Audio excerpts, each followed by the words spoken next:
जय श्री कृष्ण प्यारे भक्तों, राधे राधे। आज हम इस वीडियो के माध्यम से जानेंगे भगवान जगन्नाथ जी के बारे में। ओडिशा के पुरी में स्थित जगन्नाथ जी का प्रसिद्ध मंदिर है। यह चारों धामों में से एक प्रसिद्ध धाम है, जगन्नाथ धाम, जहाँ पर हर साल आषाढ़ के महीने में रथ यात्रा होती है। हिंदू धर्म में जगन्नाथ यात्रा का बहुत महत्व है। भगवान जगन्नाथ जी श्री हरि विष्णु के अवतार आषाढ़ हैं, मास के जो श्री कृष्ण को यहाँ पर रथ यात्रा शुरू जगन्नाथ होती है, का अर्थ है जगत के नाथ। 11वें दिन भगवान की वापसी के साथ यहाँ पर जो रथ यात्रा है वह समाप्त हो जाती है। भगवान जगन्नाथ जी का जन्मदिन होता है। उस दिन भगवान जगन्नाथ जी के बड़े भाई बलराम जी, बहन सुभद्रा जी के साथ रत्न सिंहासन से उतरकर मंदिर के पास बने स्नान मंडल पे जाते हैं। वहां जाकर उन्हें 108 कलश द्वारा शाही स्नान कराया जाता है। यह जो पूरे दिन स्नान करने के पश्चात गर्मी में खड़े रहते हैं तो इससे सर्द गर्म हो जाती है, और सर्द गर्म होने के कारण प्रभु को बुखार हो जाता है। और मान्यता, कहानियाँ और भी हैं। मान्यता यह भी है कि भगवान के एक बहुत प्रमुख भक्त कहे गए थे जिनका नाम था माधव दास जी। वह एक बार बहुत बीमार पड़ गए थे।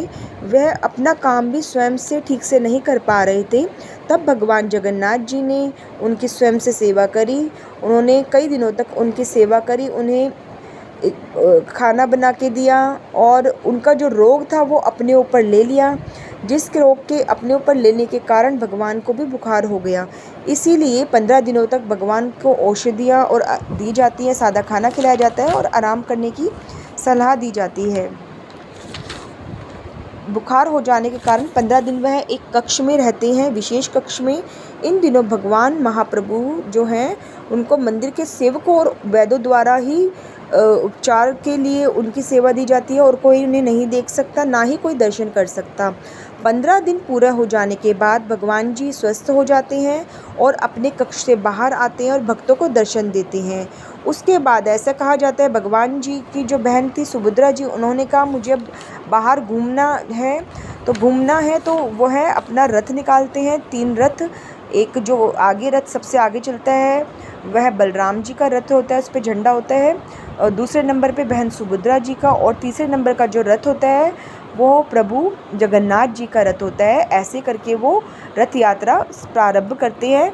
और जब वो रथ यात्रा प्रारंभ करते हैं तो कुछ दूर जाकर यहाँ यात्रा करते हैं। गुड़िया मौसी का घर आता है, जहाँ वो 7 दिनों तक विश्राम करते हैं और फिर वापस आकर अपने मंदिर में आ जाते हैं। इसके बाद ही जगन्नाथ जी की यात्रा हर साल एक बार हुई, उसके बाद हर साल निकाली जाती है। और भगवान जगन्नाथ जी की अब हम जानते हैं स्वप्न आया कि भगवान जगन्नाथ जी के मंदिर की स्थापना तट पर कैसे दिखेंगी, और फिर जगन्नाथ जी के मंदिर का निर्माण करना पड़ेगा, जिसमें भगवान का विष्णु, बलराम जी और उनकी बहन सुभद्रा जी की मूर्तियां स्थापित की जा रहा था। राजा ने यह भी देखा भगवान की अस्थियां और बलराम जी ने अपने भाई का एक खोखली जगह पर बनाकर रखी जाएंगी। राजा का लेकर सच साबित हुआ कि उन्हें भगवान की अस्थियां मिलने लगी। पीछे राजा को यह भी समस्या हो गई, बूढ़े बढ़ई का वेश धारण कर आए। समय उन्होंने राजा को जगन्नाथपुरी के जो अगर राजा उनका काम के बीच में रोका तो वह मूर्तियों को जैसी है वैसी अधूरी छोड़ देंगी। और ऐसा ही हुआ। कुछ महीनों बाद राजा का सब्र टूट गया और राजा ने दरवाज़ा खोलकर देख ही लिया, और फिर विश्वकर्मा जी काम अधूरा छोड़कर चले गए। फिर राजा ने उन्हीं अधूरी मूर्तियों को ही मंदिर में स्थापित कर दिया, और उन्होंने उनकी अस्थियों को उन्हीं की मूर्ति के पीछे जो खोखली जगह थी वहीं रख दिया। हर 12 साल में भगवान की पुरानी मूर्तियां हटाकर नई मूर्तियों की स्थापना और फिर से की जाती है। जय बोलिए श्री राधा रानी की जय। भगवान बलराम जी, श्री कृष्ण भगवान जी, उनकी बहन सुभद्रा जी की जय। जय जय श्री राम।